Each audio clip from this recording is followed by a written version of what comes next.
रहीम। अस्सलाम वालेकुम to everyone. कैसे हैं सब लोग? ठीक हैं? देखिए बेटा, आज हम physics class 9th new book उसका चैप्टर नंबर 5 है और लेक्चर नंबर 3 है। तो हमारा आज का जो टॉपिक है वो है पोटेंशियल एनर्जी। हम पोटेंशियल एनर्जी पर बात करेंगे। इससे पिछले प्रीवियस लेक्चर में हमने काइनेटिक एनर्जी को डिस्कस किया था। आज का हमारा टॉपिक है जी पोटेंशियल एनर्जी। जी, पोटेंशियल एनर्जी की जहां तक हम बात करते हैं तो पोटेंशियल एनर्जी क्या है? पोटेंशियल एनर्जी जो है मतलब एनर्जी है जो कि बॉडी पोजेस करता है। किस वजह से?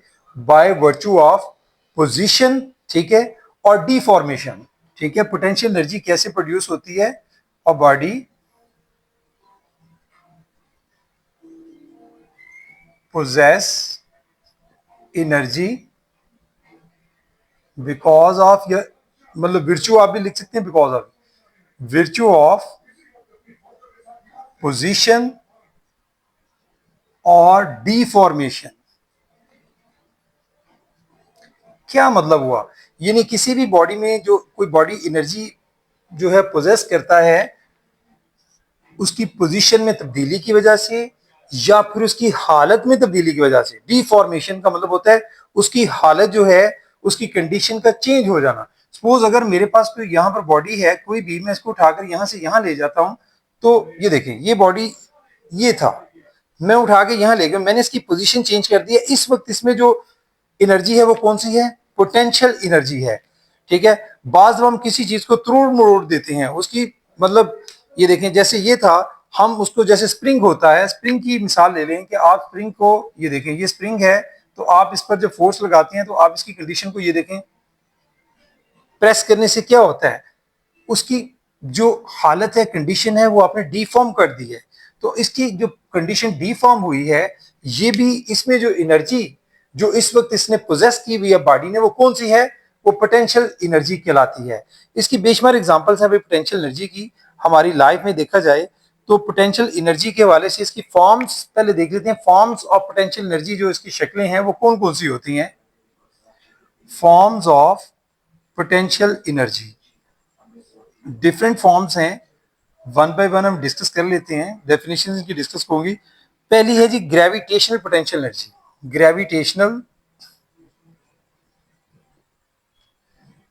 Gravitational potential energy. जी, ग्रेविटेशनल पोटेंशियल एनर्जी कैसे प्रोड्यूस होती है? कि भाई एक ऑब्जेक्ट जो है उसको आप अर्थ के लिहाज से, मतलब by virtue of its position relative to earth, यानी अर्थ की वजह से उसकी पोजीशन जो है, अगर हम देखते हैं, हम चेंज करते हैं। जैसे मैंने इस बॉडी को, ये देखें नीचे अर्थ है, इसको मैंने जमीन से ऊपर की तरफ उठाया है, ठीक है जी। अब इसकी जो पोजीशन है और इसमें जो इस वक्त एनर्जी इसके अंदर मौजूद है, वो किस वजह से है? वो अर्थ की अट्रैक्शन की वजह से है। अगर इसे छोड़ेंगे तो सीधा जमीन पे गिरेगा। तो इसमें जो इस वक्त एनर्जी है वो किस वजह से है? अर्थ की हमने पोजीशन इसकी किससे किससे चेंज की है? अर्थ से उठा के ले जा रहे हैं। तो इसमें एनर्जी जो प्रोड्यूस होगी वो ग्रेविटेशन की वजह से है, अट्रैक्शन की वजह से है। अर्थ की अट्रैक्शन ग्रेविटेशन की वजह से, इस वजह से हम इस एनर्जी को नाम देते हैं ग्रेविटेशनल पोटेंशियल एनर्जी। क्योंकि अगर हम इसको छोड़ेंगे तो ये देखें, जैसे मैंने इसको छोड़ा, इसके अंदर एनर्जी थी और वो एनर्जी क्या है? Gravitational energy. उसकी वजह से ये फॉल करेगा नीचे की तरफ। ये होगी जी इसकी पहली टाइप, ग्रेविटेशनल पोटेंशियल एनर्जी। इसके बाद सेकंड टाइप, जो सेकंड फॉर्म इसकी है आपकी बुक में, वो है elastic potential energy. Elastic potential energy. Elastic potential energy क्या है भाई?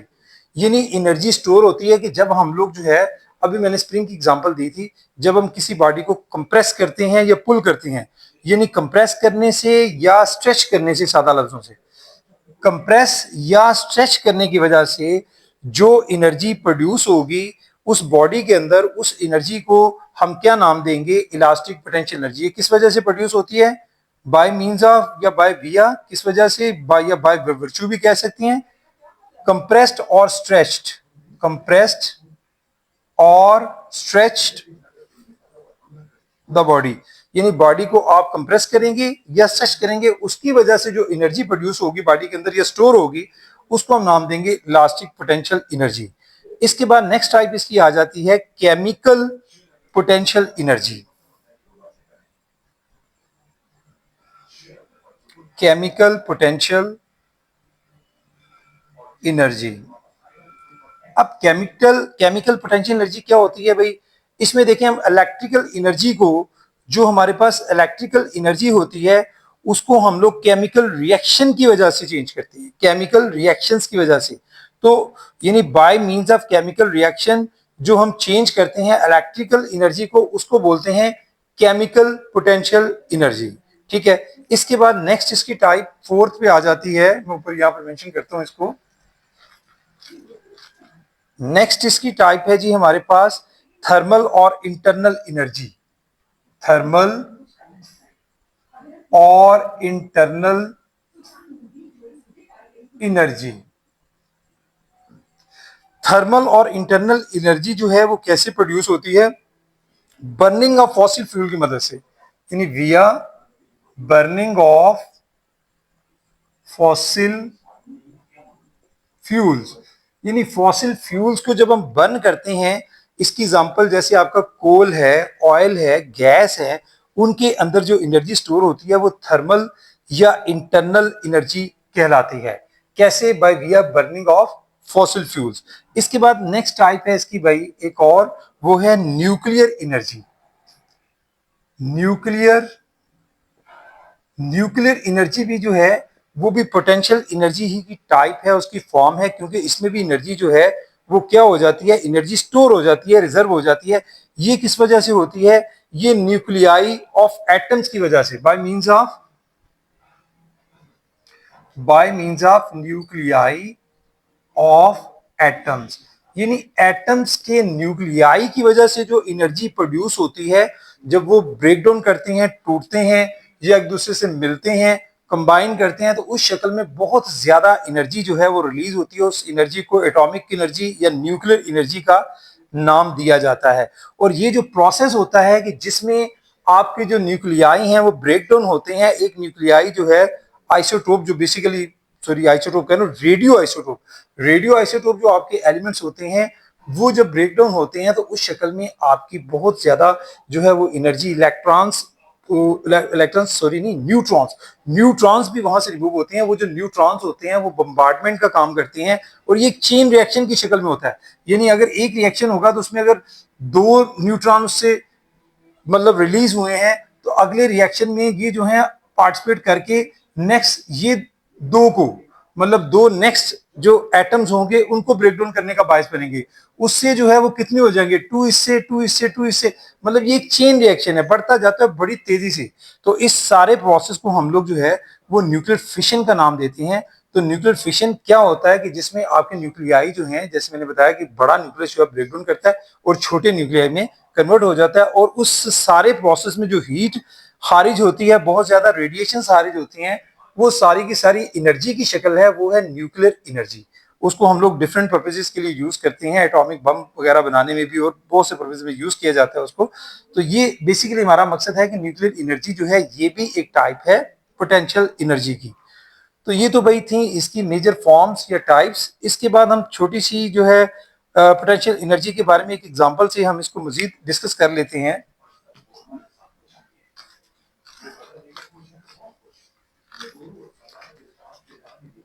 देखिए बेटा, पोटेंशियल एनर्जी, जैसे मैंने पीछे काइनेटिक एनर्जी की बात की थी कि काइनेटिक एनर्जी जो है वो क्या है? वो बेसिकली वर्क डन है। तो पोटेंशियल एनर्जी जो है वो भी क्या होता है? पोटेंशियल एनर्जी भी आपका बेसिकली वर्क डन ही है। पोटेंशियल एनर्जी क्या है? पोटेंशियल एनर्जी वो क्या होता है? वर्क डन ही के इक्वल होता है।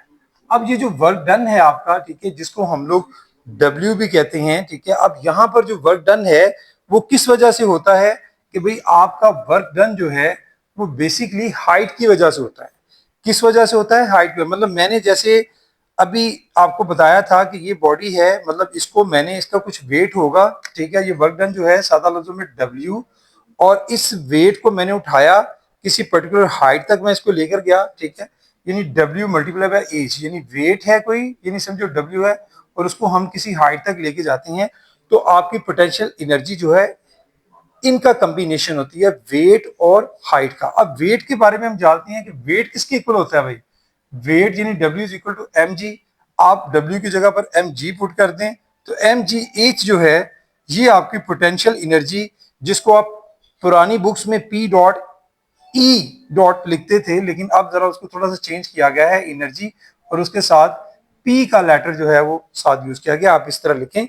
वैसे अगर आप पोटेंशियल एनर्जी वैसे भी लिख देते हैं तो वो भी गलत नहीं है, लेकिन नई जो फॉर्म शक्ल दी गई है वो इस तरह से है, E for energy, P for potential, यानी EP पोटेंशियल एनर्जी का symbol is equal to mgh।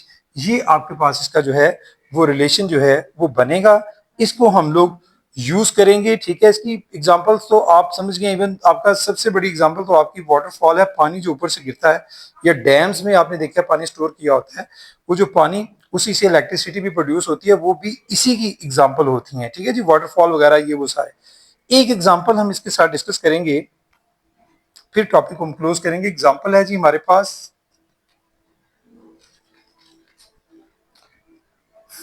Example number है 5.4। तो इसका हम सबसे पहले डेटा बना लेंगे, देखेंगे हमें क्या क्या चीजें गिवन है। अब अ बॉल ऑफ मैस 180 ग्राम, यानी हमें मैस दिया गया है। मैस कितना है 180 ग्राम। ग्राम को हमने कन्वर्ट किलोग्राम में करना है, तो क्या करेंगे 180 को डिवाइड करेंगे 1000 के साथ, तो ये किलोग्राम में कन्वर्ट हो जाएगा। कैलकुलेटर आपके पास होना चाहिए। तो आप 180 को डिवाइड करते हैं जी 1000 के साथ, तो आपके पास क्या आंसर आता है 0.18। 0.18 ये किलोग्राम में। नेक्स्ट देखिए और क्या दिया गया है कि वाज थ्रोन वर्टिकली अपवर्ड, इसको आपने ऊपर की तरफ फेंका है, तो हाइट कितनी है जी h 12 मीटर। हाइट हमें गिवन है, height h is equal to 12 meter. Find out क्या करना है, potential energy gain by the ball. आपने पोटेंशियल एनर्जी फाइंड आउट करनी है। लिखिए जी पोटेंशियल एनर्जी मींस ई के साथ आप पी का साइन लगाएंगे, जो नया मैंने आप बताया कि नई बुक्स में नया साइन यूज किया गया है इसके लिए, ये फाइंड आउट करना है आपने। Solution, we know that potential energy is equal to mgh। इसमें आपने वैल्यूज पुट कर देनी है इस फॉर्मूले में, बाय पुटिंग वैल्यूज। देखें जी मैस कितना है 0.18 किलोग्राम, जी की वैल्यू अंडरस्टूड है 10 मीटर पर सेकंड स्क्वायर, कांस्टेंट वैल्यू, और एज कितना है आपके पास 12 मीटर। इन सबको आप मल्टीप्लाई कर लें कैलकुलेटर की मदद से, यानी 0.18 मल्टीप्लाई बाय 10 मल्टीप्लाई बाय 12, तो देखें आंसर आपके पास क्या आता है। हमारे पास जो आंसर आता है वो है जी 21.6। ठीक है जी, यहां से हमारे पास जो आंसर है वो है 21.6। आप यहां लिखें जी 21.6, और इसका यूनिट क्या होता है जॉल। मॉडिफाई करना चाहें तो कर सकते हैं, किलोग्राम मीटर पर सेकंड स्क्वायर्स, और फिर यहां पर ये मीटर है, मीटर देखें किलोग्राम पर मीटर स्क्वायर, मीटर पर सेकंड स्क्वायर होता है न्यूटन का यूनिट, यानी जो हम लिखते हैं ना किलोग्राम मीटर पर सेकंड स्क्वायर, ये न्यूटन के इक्वल होता है। तो एक मीटर और है, तो न्यूटन मीटर, मैंने जैसे पीछे आपको बताया था कि न्यूटन मीटर जो है वो जॉल ही के इक्वल होता है, यानी आपकी एनर्जी न्यूटन मीटर में लिख लें या जॉल। तो ये आपके पास आंसर होगा 21.6 जॉल। तो बेटा आज के लिए इतना ही। थैंक यू, अस्सलाम वालेकुम।